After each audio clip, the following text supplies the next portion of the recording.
நாள் நான் கேட்டிருந்தேன், யார் அந்த நபர், அதாவது ஏஆர் ரஹ்மான் வந்து அந்த எண்ணத்தையே மாற்றினார். அதாவது இசையமைப்பானா தண்ணி அடிக்கணும், கஞ்சி அடிக்கணும், இப்படிதான் இருப்பாங்க அப்படின்னு ஒரு தீய எண்ணத்தை மாத்தியவர் யாருன்னு கேட்டேன். சரி, ரசிகர்கள் தெரியுதா முதல்ல கேட்போம். ஹலோ வசந்தம் வித் வி, வணக்கம்.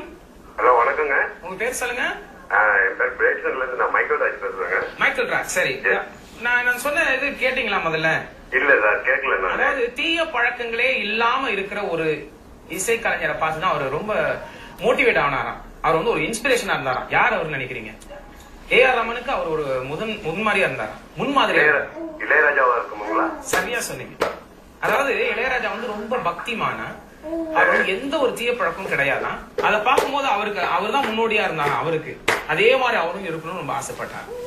இது ரொம்ப ரொம்ப சுவாரஸ்யமான விஷயம். அதாவது ஒரு இசைக்கலைஞர் இன்னொரு இசைக்கலைஞர் ரொம்ப பெருமையா பேசுறது. என்ன நினைக்கிறீங்க? ஆமா சார், சீனியரை பார்த்துதான் ஜூனியர் வந்து இம்ப்ரூவ்மெண்ட் ஆக முடியும் இல்லைங்களா? சரியா சொன்னீங்க. ஆனா இது வந்து இப்ப குருவை மிஞ்சி சிஷியன் ஆயிட்டாரு நான் நினைக்கிறேன். நீங்க நினைக்கிறீங்க? இல்ல சார், குருனுடைய வாழ்த்துக்கள் இருக்கிறதுனாலதான் அவரை மிஞ்சி போறாரு சார். சரியா சொன்னீங்க.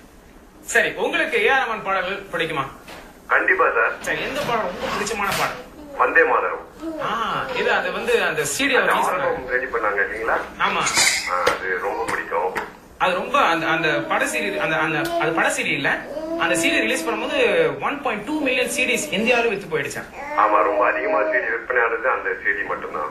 அந்த வந்தே மாதரம் பாடல் அவர் செய்யும் போது அவர் என்ன நினைச்சாருன்னா, அந்த பாடல் வந்து என்றுமே கேட்கும் அளவுக்கு அது இருக்கணும். அந்த இசையமைப்பு அதுக்கு வந்து ஒரு கால வரம்பே இருக்கக்கூடாது. அந்த ஒரு எண்ணத்துல ரொம்ப கஷ்டப்பட்டு செஞ்ச ஒரு இசை அமைப்புன்னு சொல்லி. ஆமா சார், ஏன்னா அவங்க வந்து புக்ல படிச்சதுதான் வந்தே மாதரத்தை பத்தி. ஆனா அது பிரகாரம் வந்து வந்தே மாதரம் அவர் கேசட் வந்து வெளியிட்ட பிறகுதான் எல்லாருமே பேச ஆரம்பிச்சாங்க.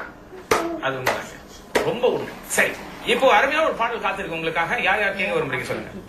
எங்க பிரேட்சன் ஒர்க்கருக்கு எல்லாருக்குமே. சரி, அதாவது இப்ப நான் என்ன நினைக்கிறேன்னா, ஏஆர் ரஹ்மான் ஆஸ்கார் அவார்டு வந்து வாங்கியிருக்காரு. இப்ப நான் வசந்தம் ஹலோ வசந்தத்துல பேசுனது இப்ப எங்களுக்கு ஒரு ஆஸ்கார் அவார்டு மாதிரி. ரொம்ப நன்றி. ஓகே, நீங்க நம்மளோட பேசுறது எங்களுக்கு ஒரு ஆஸ்கார் அவார்டு மாதிரி தாங்க. ரசிகர்கள் இருக்கிறதுனால நம்ம கலைஞர்கள் வாழ முடியும். சரி, அப்படியே சொல்லிட்டு நம்ம அடுத்த ரசிகர்கிட்ட பேச போறாங்க. அதுக்கப்புறம் உங்களுக்கு அலைப்பாயுதை படத்துல இருந்து ஒரு அருமையான பாடல் காத்திருக்கு. ரொம்ப நன்றி. அடுத்த ரசிகர்கள் பேசுவோம். Hello Vasantham with V, AR Rahman special. வணக்கம். ஹலோ, வணக்கம். உங்க பேர் சொல்லுங்க. நான் நித்யா பேசுறேன். நித்யாவா? சரி நித்யா, உங்களுக்கு பிடிச்ச ஏஆர் ரஹ்மான் பாடல் எது? பாம்பே படத்துல இருந்து உயிரே பாட்டு ரொம்ப பிடிக்கும். உயிரே. சரி, பரவாயில்ல, நான் அதை கெடுக்க விரும்பல. ரொம்ப அருமையான பாடல். அந்த படத்தை பாத்துட்டீங்களா? பாத்து நிறைய வாட்டி பாத்தேன். என்னது? நிறைய வாட்டி பாத்தேன். நிறைய தடவை பாத்துட்டீங்களா? ஒரு டிவிடி வாங்கி வச்சிருக்கீங்க சொல்லுங்க. ஆமா. அந்த படத்துல இருந்து வேற பாடல் சொல்லுங்களேன். வேற எந்த பாடல் பிடிக்கும் உங்களுக்கு? அந்த கண்ணால நீ அந்த பாட்டு வேணும். அது ரொம்ப அருமையான பாடல். அப்ப குச்சி குச்சி ரக்கம்மா அந்த குழந்தைகளை வச்சு ரொம்ப அழகா பண்ணிருப்பாரு. சரி, அந்த இப்ப வந்து உங்களுக்கு நம்ம போற பாடம் வந்து அலைப்பாயுதை படத்திலிருந்து. அதுக்கு முன்னாடி உங்ககிட்ட ஒரு சின்ன மெசேஜ் பண்ணோம். அம்மா அப்பா சொன்னாங்க. என்னது சொல்லுங்க. இல்ல, உங்க நிகழ்ச்சி வந்து எங்க எல்லாரோடையும் ரொம்ப ஃபேவரட் நிகழ்ச்சி. உங்க நிகழ்ச்சினா வந்து எல்லாரும் எவ்ரிபடி ஒரு just sit down ready to watch. ரொம்ப நன்றிங்க. சரி, இப்படி நீங்க சொன்ன பிறகு நீங்க என்ன ஸ்நேகிதனே கூப்பிடுற மாதிரி இருக்கு. அந்த பாடல் உங்களுக்காக நான் ஒளியிடுறேன். ஓகே, பாட்டு வந்து நான் 2 பேருக்கு ஸ்பெஷலா டெடிகேட் பண்ண முடியுமா? சொல்லுங்க. ஓகே, பாட்டு வந்து முக்கியமா பப்ளுக்கும் அப்புறம் ஷாலு குட்டி இவங்க எல்லாருக்கும். அங்க ஷாலினி குட்டி ஒருத்தவங்க இருக்காங்க. இருக்காங்க. இந்த படத்துல ஷாலினி நடிச்சிருக்காங்க. Okay okay. சரி, அருமையான பாடல். இதோ கேளுங்க. ரொம்ப நன்றி. ரொம்ப நன்றி. போட மாட்டீங்க இந்த படத்தை பாத்தீங்கன்னா. இந்த பாடல் வரிகளை எழுதுனது வந்து வைரமுத்து. வைரமுத்து சொல்றாரு, அதாவது சமீப காலத்துல ஏஆர் ரஹ்மான் வெற்றி அடைஞ்ச பிறகு அவர் போன் அடிச்சாராம். நான் வந்து வைரமுத்து பேசுறேன், எப்படி இருக்கீங்க ஏஆர் ரஹ்மான், நான் உங்க வீட்டுக்கு வந்து உங்களுக்கு வாழ்த்து சொல்லணும், உங்களை பாக்கலாமா எப்ப அப்படின்னு கேட்டாராம். உடனே வந்து நில்லுங்க அப்படி சொல்லிட்டு போன் ஆஃப் பண்ணிட்டாரு. வைரமுத்து என்னது இப்பதான் கேட்டேன் போன் ஆஃப் பண்ணிட்டாரு அப்படின்னு நினைச்சாராம்.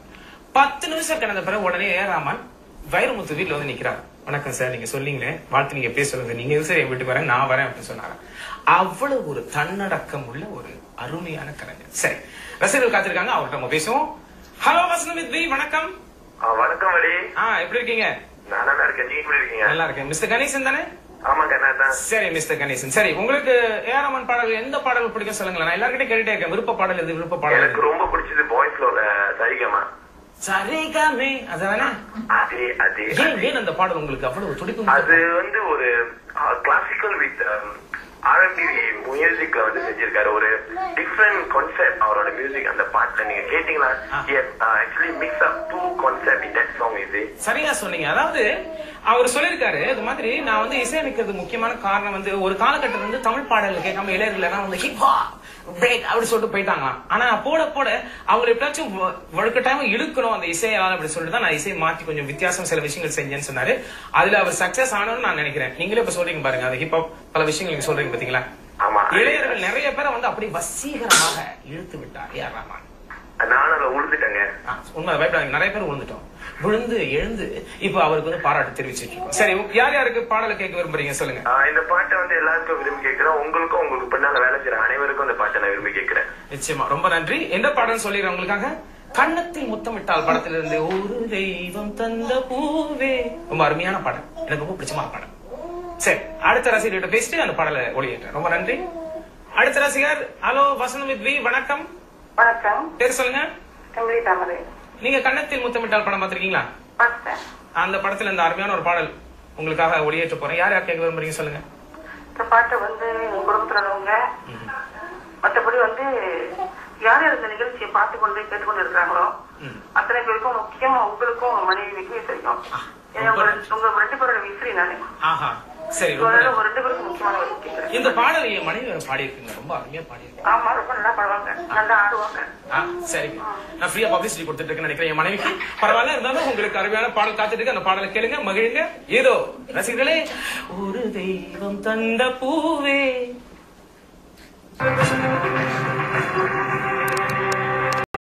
பல விஷயங்கள் பண்ணிருக்காரு. அவரோட சேர்ந்து நம்ம ஏஆர் ரஹ்மான் ஒரு மியூசிக்கல் செஞ்சிருக்காரு. அது எந்த மியூசிக்கல்? நான் 3 சாய்ஸ் கொடுக்கிறேன்.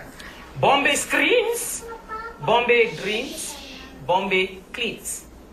பதில அப்புறமா பார்ப்போம். ஒரு சிறு இடைவெளி. எங்க பேர் அதுங்க. இது hello Vasantham with V AR Rahman special.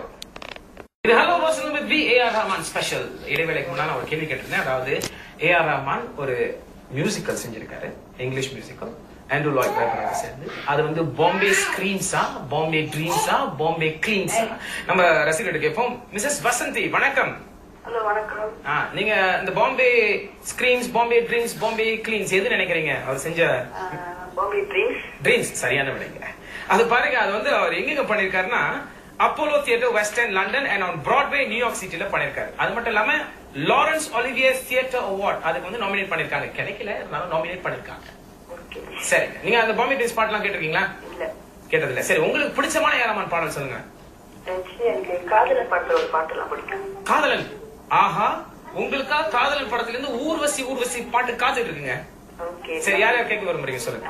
N family மெம்பர்ஸ்க்கு, அப்புறம் என் சிஸ்டருக்கு வந்து 3rd of March பர்த்டே அவங்களுக்கு டெடிகேட் பண்றேன். சரி, மிக்க நன்றி. நம்ம அடுத்த ரசிகர் பேச நான் அந்த பாடலை போடுறோம். ரொம்ப நன்றி. சரி, அடுத்த ரசிகர் யாருன்னு பார்ப்போம்.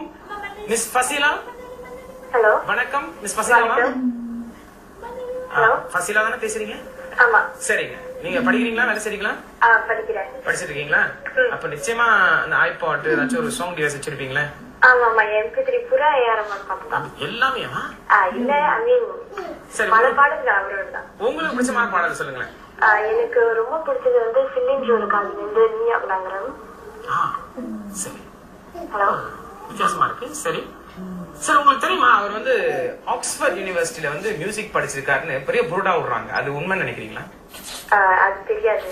சரி, அவர் ஆக்ஸ்போர்ட் யூனிவர்சிட்டி ட்ரினிட்டி காலேஜ்ல மியூசிக் படிச்சிருக்காரு. அவருக்கு ஒரு ஸ்காலர்ஷிப் கிடைச்சு அங்க மியூசிக் படிச்சுட்டு வந்த பிறகு ஃபுல்லா அட்வர்டைசிங் மட்டும் மியூசிக் பண்ணிட்டு இருந்தாரு. அதுக்கப்புறம் தான் அட்வர்டைசிங் அவார்ட் ஷோல அவருக்கு ஒரு அவார்ட் கிடைச்ச பிறகு அங்க வந்து தற்செயலா ஒருத்தரை மீட் பண்ணாரு. யாரை மீட் பண்ணாரு? அந்த இந்தியன் ஸ்டீவன் ஸ்பில்பர்க்னு சொல்லுவாங்க. அவர் யார் நினைக்கிறீங்க? யார் நினைக்கிறீங்க? தெரியாது. மணிரத்னம். சரி, பரவாயில்ல. இன்னும் பல விஷயம் அவரை பத்தி நான் அப்புறமா சொல்றேன். ஊர்வசி ஊர்வசி இந்த படம் உங்களுக்கு காத்துட்டு இருக்கு. யாரை கேட்க விரும்புறீங்க? my parents, ஏன்னா எங்க அப்பா அம்மாக்கு ரொம்ப பிடிக்கும், and everybody. ஓகே, சரி, ஏதோ அந்த பாடலை கேளுங்க. காதலன் படத்திலிருந்து ஊர்வசி ஊர்வசி